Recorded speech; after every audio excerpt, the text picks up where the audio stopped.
Hello. I think it's all changed and it's all live now. Hi there, everybody. So here I am again, just doing a little quick live stream, hopefully just for an hour, so I won't bore you for too long. Um, again, I'm late. I'm always late doing these things. This software, I need to fix it. It just doesn't never wants to work the way that I want it to work. um, but hopefully you can all hear me and it's all working now. But yeah, so basically, what I thought I would do is now that everybody's kind of getting to that point where we're all getting back into term, and whether we're teachers or whether we're students, also whether we're kind of just professional performers and we're beginning to look forward to the lack of industry at the minute, but I am going to remain positive about all of that. Yeah, we're going to try and talk about like good learning habits. So whether you're in work or whether you are in a period where you're not in work because of the whole situation, or indeed you're just resting or you're a performer or whatever. I think I really wanted to spend just a bit of time just talking about what it actually means to learn and actually some of the good ways in which we can maybe do that. I have kind of gone on about this before, but I just thought I would kind of like just have a little bit of a kind of live stream where I can just chat about it with whoever wants to listen. I'd really like everybody to feel free to get involved and join in the comments. So if you want to kind of take part in the conversation or ask me a question, then please feel free to say hello. So I see that already. Oh, Cindy. Hi there, Cindy. Where are you in the world right now, Cindy? Are you in America? Are you in Singapore? Where are you? What's going on with you? Yeah, so I just thought I would just kind of come on, just talk about the difference between kind of learning and practicing, particularly obviously about singers because that's what I do. So here we go. I'm just going to just start, and on your Manila, Sunday. I'm very jealous. I really want to be back in Asia right now, but we'll talk about that another time. Yeah, so what is learning and what is practice? So I think these are really important questions that we need to really think about as we kind of like go through. We hear the term lifelong learner all the time, and I think that term is really quite important. And why do I think that's important? Because we all need to think about the idea of us being lifelong learners. It doesn't matter how long I've been a teacher. I feel like I constantly have to constantly upskill or improve whatever it is that I'm doing at any one moment, and whether that's in a single lesson with a student, whether that's kind of over the course of me working over the course of a year. So what does that actually mean? Learning, I think, is the constant state of awareness that you need to have to be open to the fact that something might change at any one moment. And this is particularly important for performers because whatever it is that you are doing in that moment, you need to realize that the situation may turn on its head. So we obviously know that that's the case for being on stage, right? You know, a piece of scenery might start falling and you have to adjust your staging in order to avoid being squashed. But what does that mean as like a kind of like in life? Well, with the voice, it's quite an obvious one really, because of course your voice changes as you grow older. Your voice develops and changes. If you're sick, your voice changes. If you are, like if you go through like a stressful period in your life, like all of these things will happen, and they won't always happen when you're expecting them to. So being a learner, being a lifelong learner or learning is about the process of always being aware and being open to that. And always thinking of that any experience that you have in learning as being a positive one. So this is something I really try and like hammer home all the time, because I think it's really important that there's no such thing as a negative experience if it's something we can learn from. So whenever you're in again, I'm talking about obviously about singers here, but like when you're kind of in a situation where you're like, oh my god, this just doesn't sound right, or this is wrong. There's no such thing as wrong. Take the idea of wrong out of the equation and think, okay, when I do this, this is what comes out the other end, right? So there might be an opportunity where actually putting that input and having that output is actually exactly what it is that you really need.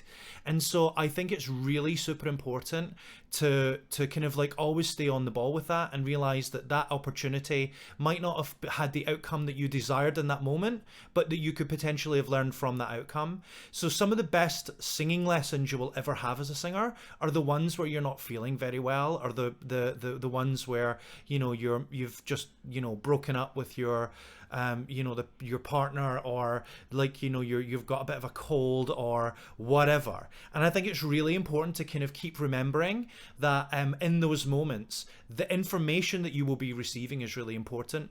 I was talking with one of my new students today, so one of the new students at Associated Studios today, about they said something really amazing, and I just want to share this with you because I just thought it was kind of like quite cute, but also a really important learning point that actually is something that I need to remind myself of as a learner all the time. This particular student said, oh, you know, I was talking to the principal and they were saying, you know, you need to really practice. You're going to have to practice every single day if you want to be, you know, a real high-end performer. And I don't understand why somebody would come to a drama school and not want to practice every day. And I said, well, you know, there will come a point, you know, when it rolls around to February and you've been in this building every single day, you know, for 8 hours a day, and what you're doing becomes a job. And, you know, the kind of the shininess of kind of performance and stuff will wear away a little bit, and you will not want to get out of bed in the darkness of the morning, of the winter morning, and trudge through London at rush hour to come in for dance class at 9 o'clock in the morning, to trudge back out again and not having seen any sunlight. And I think that that's a really important thing, like learning how to deal with that situation, learning how to deal with the way that your life is going to throw these things at you is something that I think is really, really super important to kind of like think about. So one of the things that I kind of like advise you all to do, if you want to kind of like think about this idea of being a lifelong learner, is like always ask yourself the question, how did I deal with the particular issues that I came up against, and how can I deal with them better next time? Now we call that reflection, right? But what is reflection? Oh, hi Nikki and Ian, and oh my god, there's so many people. Like, I love you all. But yeah, you know, and I think it's really important to kind of like really think, but what is reflection, right? So like, we even have to do this in academia. Like, you know, academics have to do this idea of like academic reflective practice, right?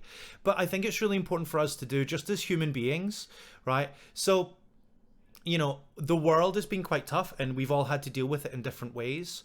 But what's really, really super important for you to do is to think, okay, when this world continues to throw this stuff at me, how can I improve whatever it is that I am doing to have a better outcome? So I can totally admit to that myself. Like, there's been times where, you know, I've like blown up on Facebook about something XYZ, you know, and kind of gone, did I actually change anybody's mind by saying that? Did I actually bring anybody on to kind of feeling the way that I feel?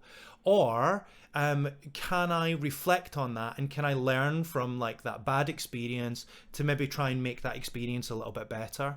And I think that we can do that in a kind of like different periods of time. So one of the things you can do is really reflect at the end of every week. How was my week? What can I do to make next week a better week? Then you can also reflect in the moment, right? So that's what we need to be doing in the middle of a dance class, in the middle of a singing lesson, in the middle of anything it is that you are actually doing as a performer. What is it that you're actually doing to reflect effectively, right? So like, okay, like I've been told that my hand doesn't need to kind of move in this way, it needs to move in a different way, or it's the wrong leg, or like actually my teacher wants me to make a darker vowel or wants me to belt that rather than kind of do something more more legit, right? So how do you go about the process of actually changing that? It's not about the outcome, it's about the process of what it is that you're doing. That's what it is that you need to learn. Learn the processes rather than focus on whether the outcome is correct or not in your mind. Because like I said, the outcome might be correct in another context. So like, that's kind of like what I want to say about learning. I feel like I've just had a little kind of like mini rant. I hope that makes sense. But what is the difference between learning and practice? So learning is the kind of thought process behind, okay, what is it I need to do to achieve this particular thing the next time? And then practice is the act of actually putting all of that into some kind of plan and actually getting on with it. So I am the world's biggest procrastinator, and I spend a lot of time not doing things that I probably should be doing, right? I was a procrastinator as a performer. I procrastinate as a teacher. I procrastinate as a human being. I am such a procrastinator, right? So like, I totally get that the whole idea of practice is not easy. Because like, you know, I'm totally preaching to you guys about how you should be doing this, and I am not somebody that follows this every single day of my life. So I'm saying this to myself as well as to all of you, and I'm going to watch back and really hopefully take my own advice here. But really think about making your practice count. So I think as a singer, this is really super important. One of the biggest issues that I feel, and I think I spoke about this on the previous live stream, is that like most performers, most singers are great at performing, they're great at singing, they don't know how to practice. And I'm not talking about the new ones, I'm not talking about first year like drama school students, I'm talking about professional level performers. I'm talking about people that should know what it is that they're doing, and they fall down all the time because actually they've just kind of got by without really understanding what it is that they're supposed to be doing in the moment. So how can I help you understand what practice is? Okay, so I'm going to talk as a singing teacher. Singing is like any athletic activity. So if you find that when you come to practice, you're just singing through songs and kind of going, oh yeah, I've learned the words of that, I know the tune of that, I've kind of got it down, that is not good practice. That's like essential learning that you have to do, but it's not really practice. It's not really going to make you improve. You're not engaging with the processes that you need to engage with in order to develop your learning. What practice is when you've been learning the tune and learning the words and all the rest of it, and you reflect and you go, oh yeah, like this needs to be a bit more like this, or like this bit doesn't make sense when I do it like XYZ, or like this bit doesn't sound right, or I can't hit these notes effectively. I need to then figure out what the process is to make each of those bits better, and that is my practice. Yeah. So you need to break down the idea of practice into a couple of little different things. So warm up, right? So as a performer, warm up is essential, right? But like, don't spend like, you know, an hour warming up. Like spend 5 minutes getting your body engaged, getting your voice engaged, getting your brain engaged, getting whatever else that you need to engaged. And then exercise. So really understand the point where you need to kind of move over to exercising. So like, what is the difference? Well, warming up should feel like you're just kind of like getting everything kind of going. And then exercise should feel like exercise, right? We all know what exercise feels like, hopefully. I really feel like, you know, I probably, like, again, want to talk about, yeah, we should all totally exercise. I really have not exercised a huge amount recently. But in any way whatsoever. But yeah, so what can you do when you exercise, right? And this is the big thing, because I always get questions like, oh, you know, like, so can you just like record a whole load of warm-ups for me, a whole load of scales, whatever? Like, yeah, but that's not really exercising, because, you know, when you do press-ups or when you do sit-ups, it's not just the act of doing a press up or doing a sit up that's actually going to make any difference. It's what you're thinking about with your muscles as you do that press up and as you do that sit up. Yeah. If Nikki's still here, like, she's like the best. She will absolutely tell you about how when you're doing a press up and when you're doing a sit up, how you need to focus on your core musculature and how you need to think about the posture of like your neck alignment and your spine and how you need to keep your feet on the floor properly and like how you need to kind of like use your arms effectively to get the most out of that exercise. It's not just about just kind of like moving your body up and down. So it's about the process of doing it with the best possible quality. That is what you need to focus on. It doesn't matter whether you sing your highest note or your lowest note. What matters is that you're really focusing on like moving through the processes that you really feel are going to help you get better because you've reflected on the fact that those things are not as strong as they should be. I hope that makes sense. So what kind of things can you practice as a singer, right? Well, you've got to boil it down to a couple of things that you really feel that you're in control of, right? So, first of all, like breath, that's easy, right? Focus on just kind of like finding the least possible effort for the most possible energy and the most possible engagement, right? Because that's essentially what you have to do when you dance, when you swim, when you run, right?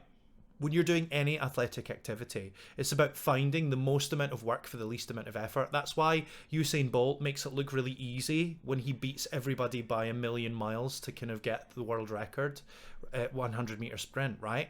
Or that's why when you watch like Stephen Pasquale on stage on Broadway, like he just like looks like it's just kind of like coming out of him, like it's like just like the most amazing sound, and he just looks like he's standing there kind of like totally chill, like it's the easiest thing in the world, right? So that's all about finding the appropriate level of effort, but trying to get the lowest possible level of effort for the most amount of kind of like exercise and work out of that, right? That's what we want. So that's something you can actively practice. Literally spend your whole practice doing different exercises, moving your voice around, just focusing on practice, just focusing on effort for an hour, right? That's it. There you go. Practice done for the day. Yeah? What do you do the next day? Well, what other things can you control? Okay, here's one that I've been doing with students a lot. Volume, right? Can you actually just maintain volume from the beginning to the end of a note? Can you maintain volume from the lowest note to the highest note? Can you keep the same volume all the way through your range, right? Any singer will tell you, actually, that's a hell of a lot harder than it potentially sounds. So again, focus on that. The very nature of doing that will start to exercise other things in your body. It will start to exercise other things going on in the whole system of what it is that you're doing as a performer, right? What else are you in control of? Vowel sounds, right? I was doing this today with somebody, right? Like, are you actually singing the right vowel sounds from the bottom of your range to the top of your range? Like, style. Okay, here's a huge one. I'm constantly on about this. Like, I feel like I want to do like a live stream thing with like somebody else. Like, I feel like I want to get somebody involved in this to talk with me about this. But like, have you actually paid attention to the styles that you're being asked to perform? Like, are you actually doing it properly? Who knows, right? But that's something that you can actually just spend time practicing over and over again and again and again. And a really important one, and this is super, super important, I think, we don't listen enough. Again, I feel like I've said this in the previous stream, but we don't listen enough. We don't listen to enough music. We don't pay enough attention. We don't watch enough people dancing. We don't watch enough of each other. We don't really take in that information in the best possible way. What we do is we kind of briefly look on while, like, you know, people around about us are performing, and then kind of like think about how we would maybe do it better. Or is that just me? I don't know. Put it in the comments. Is that how you feel? Because that is how I feel sometimes. But actually just listening better, right? So again, I definitely said this on the previous stream, but you know, like, how many singers out there go, oh, I'm not very good at legit. Okay, how many operas do you listen to a week? How many classical singers can you name? How many arias can you name? How many classical composers do you know? Yeah, do you know as many as you know like contemporary musical theatre composers or pop writers or whatever? Yeah, like how much time have you actually spent practicing the art of listening? Yeah, and again, why is that important? Because learning and listening is cyclical, right? If you actually listen better, you will learn better. You will learn faster. You will learn more inherently in your body. And I think that that's like really, really super important. What else can you do in your practice sessions? Like grind it out. Do it again. Do it again. Do it again. And do it again. And once you've done it enough, then start all over and do it again. Right? We don't spend enough time nowadays like grinding it out. We just don't do it. We just don't spend that time on it that we should be. Yeah. And if kind of like, you know, if any of you have done a PGCE, you'll know that that's called behaviorist learning theory, right? Skill and drill. Like really kind of like making sure that you are repeating that task over and over and over again. And that's not just like to kind of get your brain and your voice and your body and everything in line. That's actually also to kind of get things like, you know, your actual muscles given it a workout, right? You're not going to be able to kind of build up your ability to run a marathon if you only like take 4 steps a day, right? You've got to really kind of like grind it out, and you've got to build up your stamina, and you've got to build up that flexibility. Yeah, I'm not saying you're going to run a marathon on the first day, but you've got to really think about kind of like how kind of long can I make my practice, how much can I kind of repeat this. And the question that I get everybody to ask themselves all the time is, can I do that again, but can I do it better? What do I need to do to make that just a little bit better than the last time? Yeah, it doesn't need to be like every time you sing something, every time you do something, every time you engage with your skill, it doesn't need to be the best time that you've ever done it. All it needs to be is just that sense of just that little bit more, just that little bit further. Yeah, that's all you need. If you're joining in, if you're like, please feel free to write in the comments. So if you're watching this on my page, then you need to go over to scottharrisonvoice.com. You don't need to go to my website. That's a total lie. You need to go to my Facebook group and comment there because I can't read the comments on my personal profile. So get over to my Scott Harrison Voice group, and please feel free to write your questions or just take part in the conversation. This is what this is all about. I want this to be a conversation. So I'm glad you agree, people out there like Becky. Thank you so much. And Nikki, of course. But yeah, I want this to be part of a conversation. I think it's really important for all of you to kind of like get involved in this, right? So also I'm kind of like, as I did the last time, because I had people asking for it, question and answer session. So if you've got any kind of questions related to singing or performance that you think I might be able to help with, I can't answer everything. I don't know everything. I'm just me, but please feel free to kind of give me a little chat question, and I'm totally happy to kind of like have see what I can do, and we can have a conversation. There might even be someone else in the stream that can actually kind of like help you out. So please feel free to kind of get on to Scott Harrison Voice Facebook page and continue that little conversation with me. But yeah, so today I'm just talking about the importance of good learning habits in question and answer session, like I said. So yeah. So how can we motivate ourselves to keep practicing when the odds are stacked against us? This for me is like one of the biggest questions right now, because, well, like, it's so hard when there's no work out there right now and all the theatres are closed and not a lot of people are getting massive amounts of auditions, or people are really feeling very kind of like disheartened by what's going on in the world, right? So let me just kind of like put my thoughts together on that, and again, feel free to take part in the conversation, like agree, disagree, like offer other points, ask questions, please. So one of the really important things that I think we need to kind of always remember, especially if we're performers out there, if we're young, especially younger artists, but even the not so young artists out there. However, I see that everybody on this stream that's an artist is definitely still a young artist. And one of the important things to remember is why we get into this in the first place. Okay. And this is something that I have to work really hard to do for myself. When I was a young kid, I came from kind of my lovely working class background in Scotland, and there was lots of poverty and drugs and alcoholics on every street corner, and people my age were just out causing hassle. Theatre came along and literally changed my whole life. It literally changed my whole life. And I just couldn't wait for those moments when I was able to, sing along to Do You Hear the People Sing in my bedroom, or like taking part in Amdram kind of shows when I was younger, like eventually being part of National Youth Choir of Scotland, doing things at school when I moved school, and taking part in school shows and talent shows and you name it, right? I was there for all of it.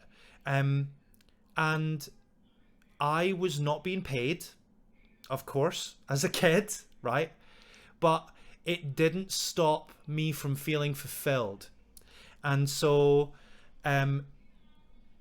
letting the whole idea that this industry is perhaps a place where it's not necessarily paying our bills doesn't mean that we shouldn't feel fulfilled as artists ourselves.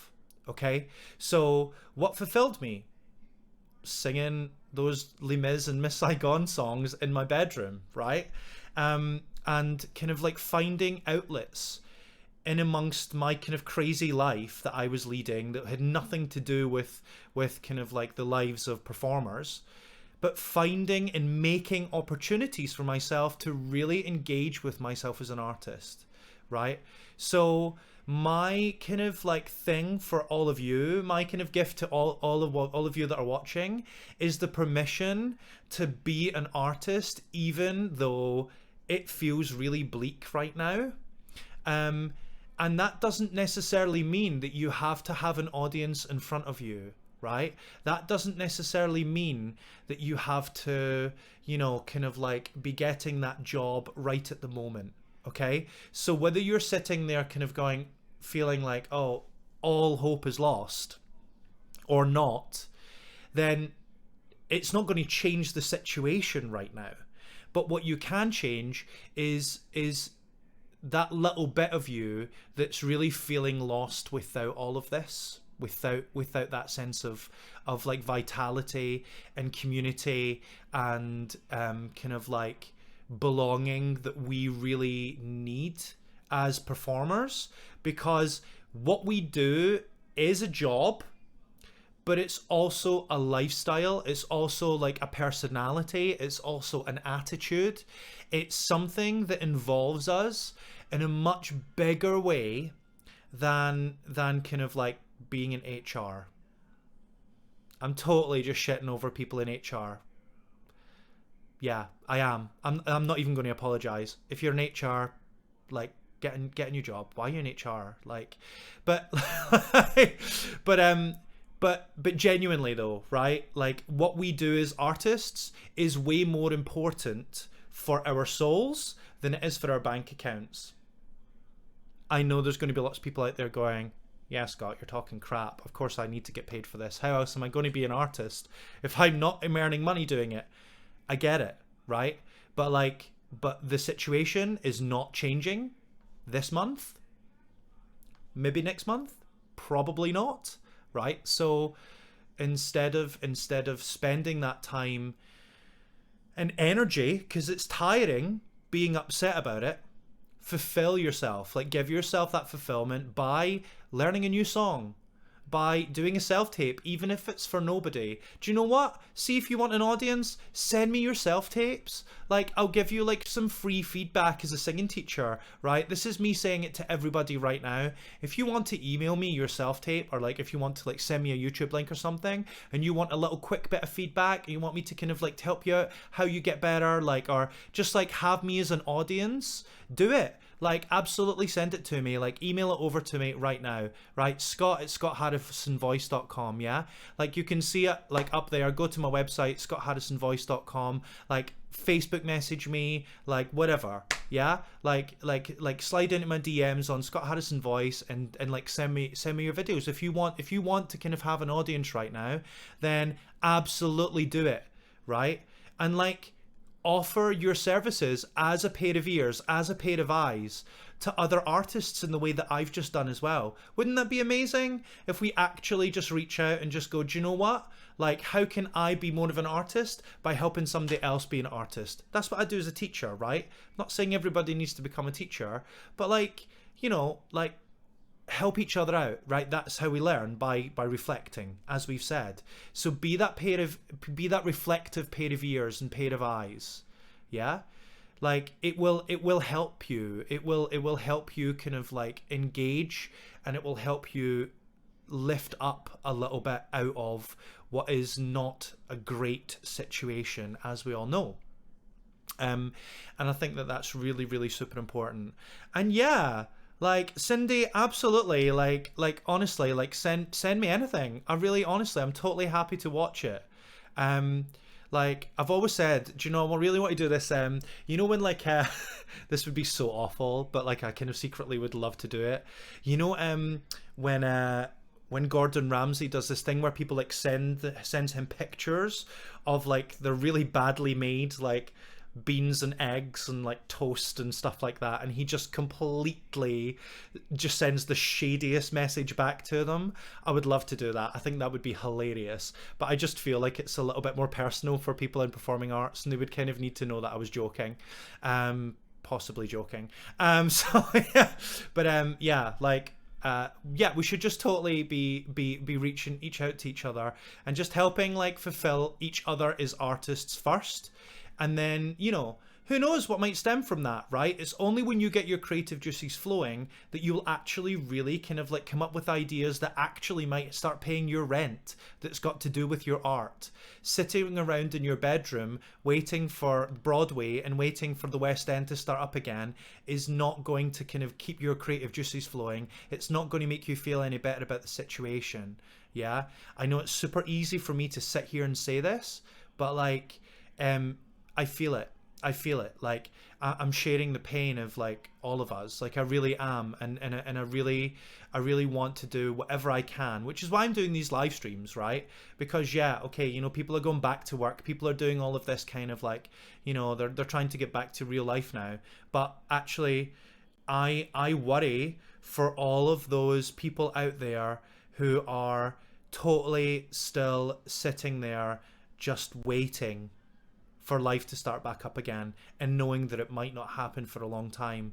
Like, I see you and I know who you are, and like, and I'm here for you. So like, that's why I'm trying to do these things, right? So kind of keep that in mind. But yeah, please, like, just get in touch. Yeah, absolutely, Nia. Anyway, so that's kind of like what I wanted to say. And I want to kind of like take some questions. So if you do have any questions for me, go over to Scott Harrison Voice Facebook page, and like, just let me know if you want to kind of like ask me a question. I'm just going to just double check my profile in case there is any on there. There's probably not. Like, who cares what I've got to say, right? But okay, I can hear myself. That's really weird. That's really annoying. Okay. But yeah, so yeah, so get practicing, right? Get up.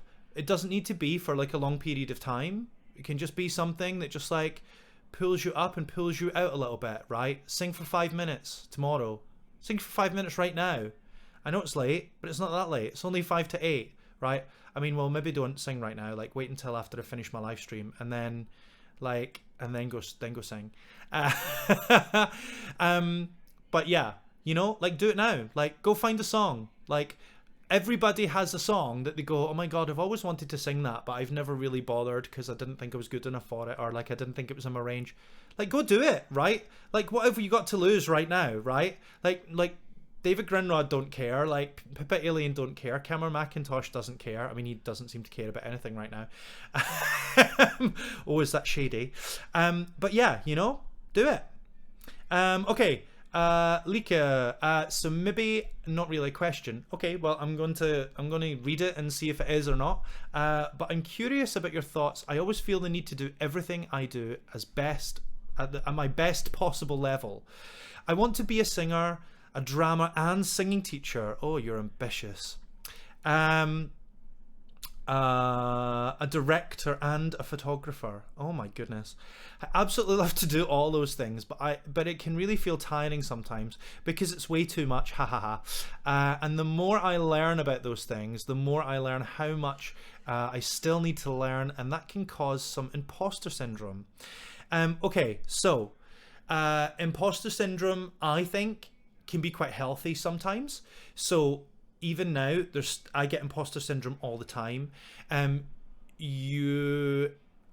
think, and I'm saying this like I'm totally like fountain of wisdom here, but I'm not, because this is something I struggle with. So I get this, but you need to learn to realize that perfection is impossible, and it's also the worst thing that could possibly happen to you. So what do I mean by that? Well, would you genuinely want to be perfect? Do you think your brain could actually handle not having anything to work on? Or even just the positivity that comes with being perfect, right? So do you really think that somebody who, like, we're all perfectionists in this industry, right? We all want to be the best that we can be.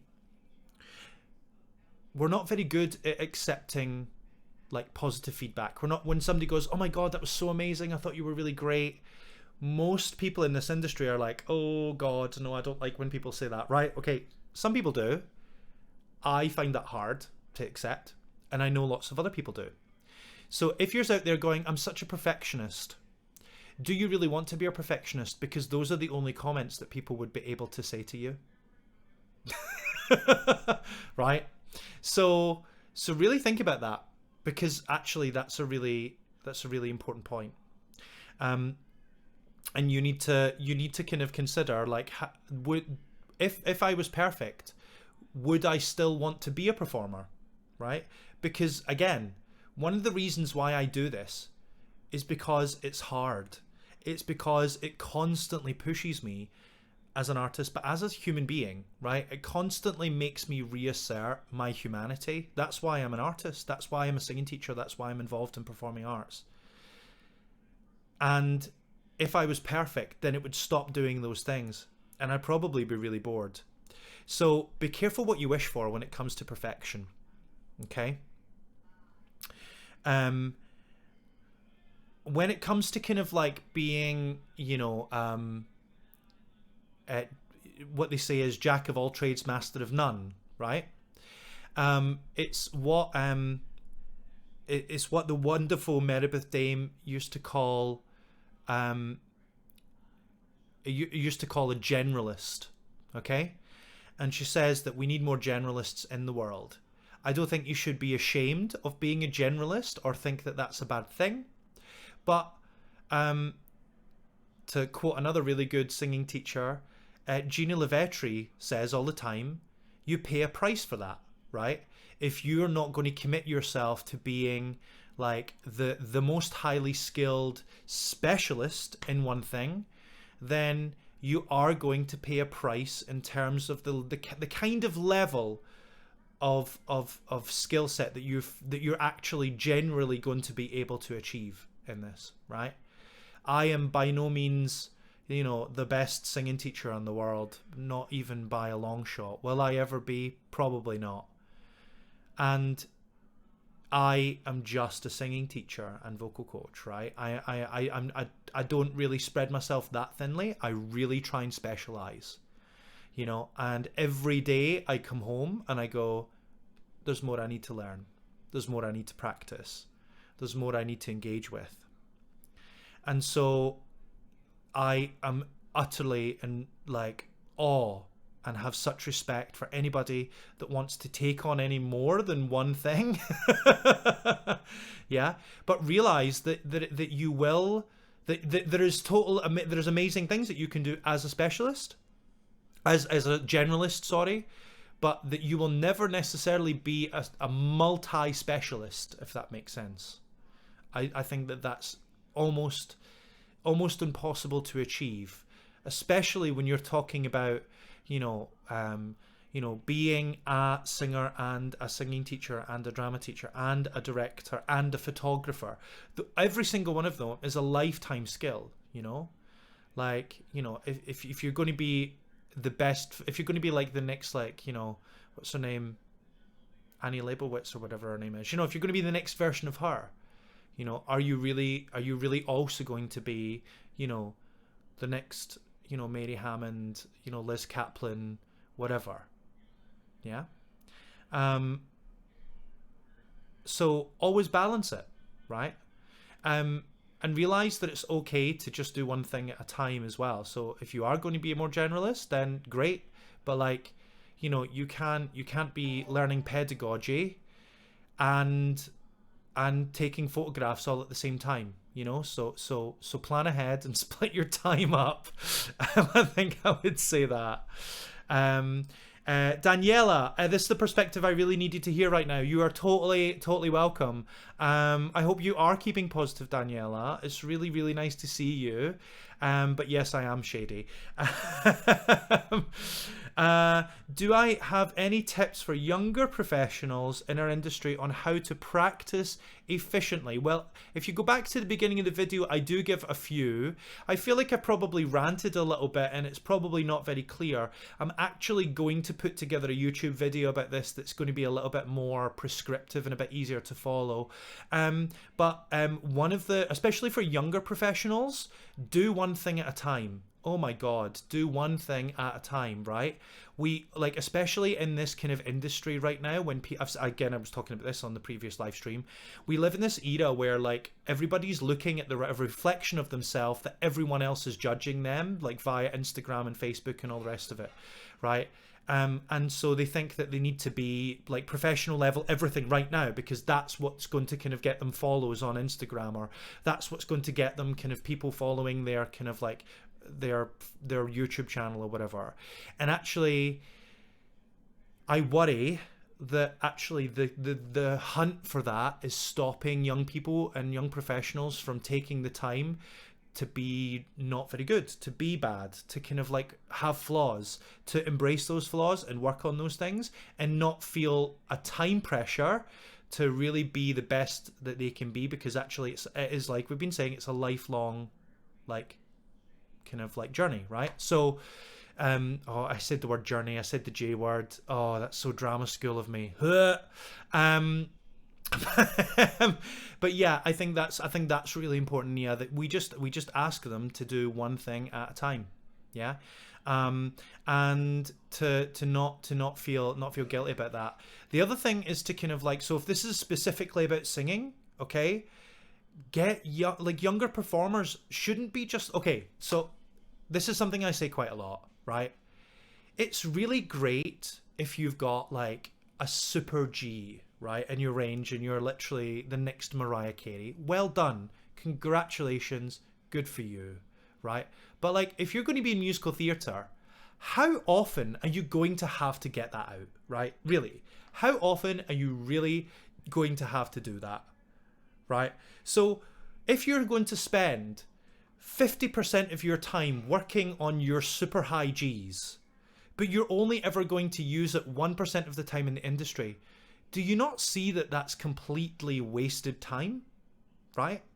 So the worst bit in most people's voices is the comfortable middle section. It's the bit that they actually use the most whenever it is that they are singing. So you need to really take the time to kind of like persuade younger performers, young professionals to kind of like work on their bread and butter before they try and like go shopping for like Bugattis. Do you know what I mean? Like, work with the basics. Like, go back to, there's a reason why ballet dancers go back to the bar and do pliés every day, right? I've been such a potty mouth on this stream. I don't care, it's my stream, right? So like, I was like, oh my god, am I doing this for like a school? I shouldn't have been swearing, but I don't care. But yeah, go back to your bread and butter, stick to what you're good at, stick to that middle bit, build that up. That's what you need, right? If you've got something where all of a sudden you need to kind of be like pulling at that top C, then work at it, right? Then that's when you do that thing, right? I've just seen Mia's just like this stream, right? Mia will tell you, because Mia's had me for a teacher for a long time, right? And you know, like every performer wants to like jump off the edge of the cliff all the time. And I'm like, no. Yeah, you come back down to earth, we work on the basics, we make that the best it can possibly be, right? That's the way forward. I hope that answers your question, Nia. So if you've just joined us, where have you been? Like, it's past dinner time. You should already have been watching it. But I'm basically been talking about the importance of good learning habits. At least I hope I've been talking about that. Sometimes I just go on a little rant. So who knows? And I've also been answering people's questions that have actually all been kind of around this area anyway. So, but if you've got any questions about singing or performing or learning, or you want to kind of look at anything like that, then please feel free to ask in the chat box. I am following the chat on the stream. And yeah, so we've answered quite a few good questions. I'm not going to be doing the stream for that much longer because I said an hour and we're nearly there. Yeah, so if we've got any more questions, get it into the chat box. But you need to be on the Scott Harrison Facebook page, the Scott Harrison Voice Facebook page, not my personal one. Or you can be watching me on Twitch right now. I've never actually checked. I wonder if I'm on Twitch. Let's just see. That would just be like nice and kind of interesting, won't it? Let's see, Twitch TV, because it doesn't really tell you when you've been on. Okay, let's like see if I'm actually on. Oh, I am live. Yes, I'm live. Okay, right. Good for me. Any good tips on learning different harmonies? That's a very specific question. Okay, so let's think about harmony work. Okay, right. So first of all, hi David. First of all, theory. Let's talk about theory. Right? No. You don't need to. There's no last one about it. Ask as many questions as you like. I love this. Right? Most singers don't want to do the legwork. Right? They don't want to do the legwork with regards to kind of like the theory stuff. They don't want to actually learn about music. Okay? So if you want tips on learning how to sing harmony, learn about musical theory, because that's really what it's all about. Right? That's like a huge bulk of the theory work that you will do as a musician, is learning about harmony, how harmony works. Yeah? And exposing your ears to it as much as possible. Yeah? Some of the best singers in the world couldn't read a note. Couldn't read a single note. Right? So you know, that wonderful video when you've got like Judy Garland and stuff, and they're talking about, oh yeah, like, I don't really read music. Oh, do you read music? No, you don't read music either. Right? If Judy Garland can sing in harmony, then so can you. What's the difference between Judy Garland and you? Well, probably quite a lot.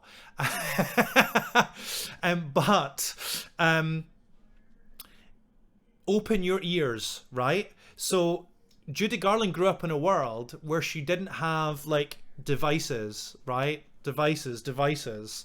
She wasn't kind of like constantly like taking ins through her eyes all the time, and kind of like, she was opening her ears all the time. She was constantly listening to music. She lived in a larger sound world than what you are listening to now, what you are kind of involved in your own life at the moment in 2020, especially while we're all in lockdown and whatever else, and we're not really listening enough to anything.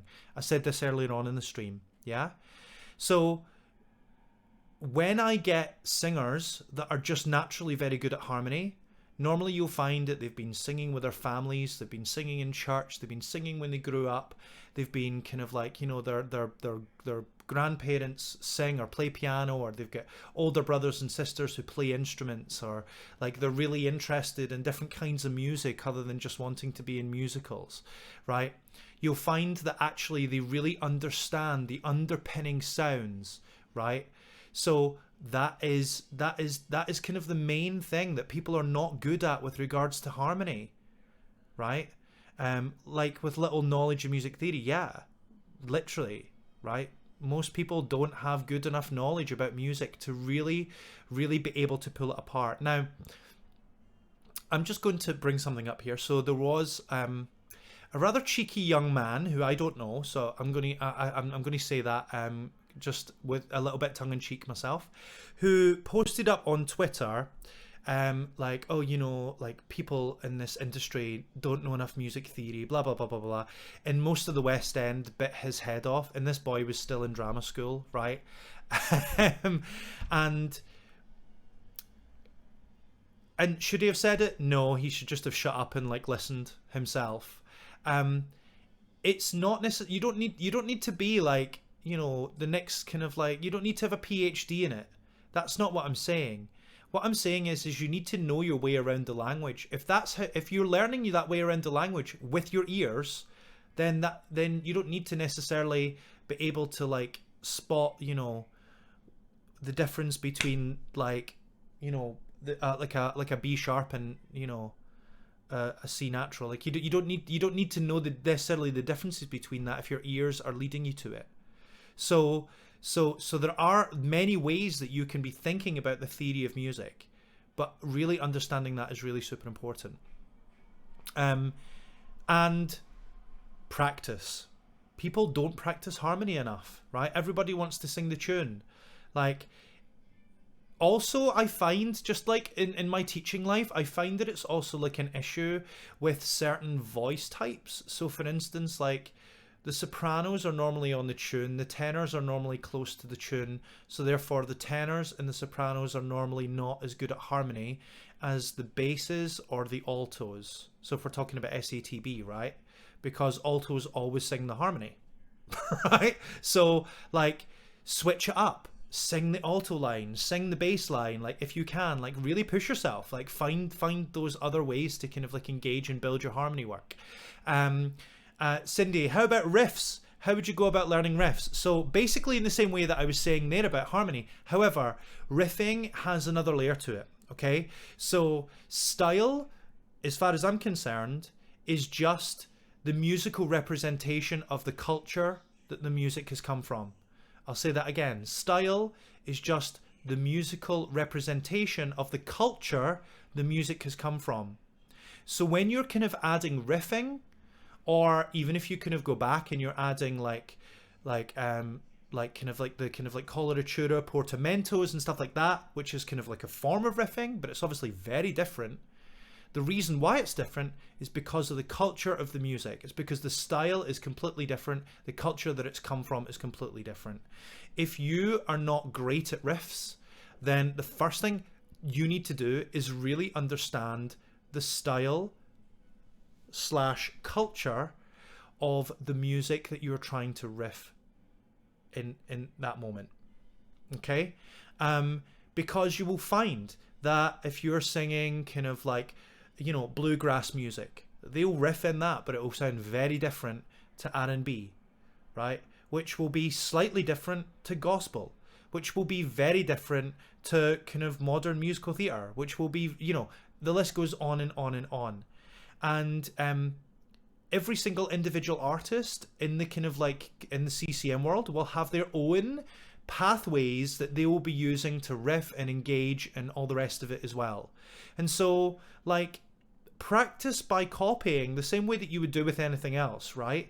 You know, like learn other people's riffs, not so that you can copy them and put them in like create and do them exactly as your own, but if you're kind of like learning those pathways and those kind of musical pathways around about these kind of songs, your body, your voice, your ears, your brain, you know, all of that stuff will start connecting up. Oh, right, okay, I get why this riff is like that, and I get how I can change it and do my own version of it, but still keeping true to the feel of the style and the respect of the culture that the music comes from. Does that make sense? I hope it does, because that's a question that people ask a lot, right? But also start off small, right? You're not going to be able to do like, you know, a 25 note Christina Aguilera crazy riff through your whole range, like for like the first time you come to practice it. So a couple of things that you can really think about is that you've got to kind of take some of the other factors away as well. So, for example, if you are riffing from the very top of your voice right down to the very bottom of your voice, then you're probably going to go through like register transitions. You're going to go through your break, right? So that's going to require your voice to like actually actively think of something completely different other than what notes it is that you're going to sing. So that's like extra difficult. So take that away, right? Literally take that away from the equation. Literally just try riffing within one part of your range. So try riffing just around about kind of like your modal register, chest register, whatever you want to call it, speech quality, whatever, it doesn't matter, right? Just try and try riffing around that part of your voice to begin with when you're practicing, or just up in that kind of upper part above your break so that you take that away, right? Try not changing the vowel sound, right? Because if you're going to be changing the vowels and doing kind of all kinds of scat, then that's an added level of difficulty. So you're going to be taking the time away from focusing and thinking about what it is that you're going to be doing with regards to the notes, and you're not going to be able to kind of keep up with it. Yeah? Try 2 notes at a time, right? Like as in like, you know, oh, my piano's off, but just like a 2-note riff, like just kind of going da, yeah, then add a third one, then add a fourth one, then mix it around, like try a slightly different pattern, build it up in stages. Don't just kind of like listen to, you know, some crazy gospel singer and then think, oh yeah, oh my god, like I just want to just do that and that's riffing. Yeah, it's just as important to slowly build it up the same way you would build up any other skill in singing. And people, again, because they want the gram, right? They want that selfie on the gram. Is that what the cool kids are saying now? Right? Like they just want to kind of like have like the full like riffing moment so that like they get like 1,000 likes and like get an endorsement from somebody that sends them like free stuff in the mail, right? That's what you want, right? But like at the end of the day, you need to like slowly build it up. So that's the other thing. One last little thing, and this is kind of like a shout out to Kim Chandler, who's constantly on about this. So I take no kind of I take no credit for what I'm about to say, even though I do go on about this myself as well. But you know, she's like the queen of like constantly going on about this. Is don't just sing major scales, right? Go and learn about modes. Go and learn about musical modality. Go and learn about kind of like, you know your the difference between your Mixolydian and your Dorian. Yeah, go and learn and actually practice. There we go, there's that word again, right? Doing different exercises but in a more modal tonal setup as opposed to just singing regular major scales, right? Or sing some minor scales or whatever. Like learn music in terms of that as well. There we go. It's all about theory again, right? But actually understanding that will give you more choices to understand, okay, this is where I'm starting on. Here's all the options that I can make make it go to in an interesting way without necessarily kind of like breaking away from it, like what it's meant to actually be, and still keep it in the same key and all of that kind of stuff. Yeah. So I hope that helps as well. So those are some extra things with regards to riffing. But yeah, okay, so those were some really great questions. Thank you so much, everybody. I'm going to be putting this up on YouTube, so if you want to watch this again, I don't know why you would want to watch this again. I don't know why you want to watch this in the first place. I just do it because because people kind of reach out and go, "Oh, Scott, that was really good. You should do another one." So I just want to say thank you all for for continuing to watch these. I am going to try and do them fairly regularly, but yeah, if you've got ideas about what you maybe want the next thing for me to talk about, or the next thing for me to just kind of have a little rant about, then please, again, you can send me a direct message. You can tweet me sh_vocal coach. You can just message me on anything. You can comment on this video when it becomes a video. You can email me at scott@scottharrisonvoice.com, whatever you want. And yeah, and please feel free to kind of get in touch. And you're also welcome. Thank you so much for joining in. And don't forget to head over to my YouTube channel, please. And you'll find my other live streams that I've done there. I've got 2 up there at the minute. This one will go up there tonight as well. And I've got one with Aaron Newland Bentley, who is an awesome singing teacher and vocal coach as well, and we just have a little rant about a couple of different things, and a one that I did just by myself before as well, where I was just kind of talking about a couple of things, and I spoke about mental health issues and performing arts and some other little interesting bits and pieces. So please feel free to head over to my YouTube channel, give me a little subscribe. If you've not already, please like or subscribe to my Scott Harrison Voice Facebook page. I would love you all dearly if you did. And hopefully I'll see you all really soon, and hopefully it doesn't need to always be online. I want to see all your faces again, and if I've never met you, then I want to see your face anyway. So please get in touch. Let's keep the conversation going, and I will catch you all very soon. Bye.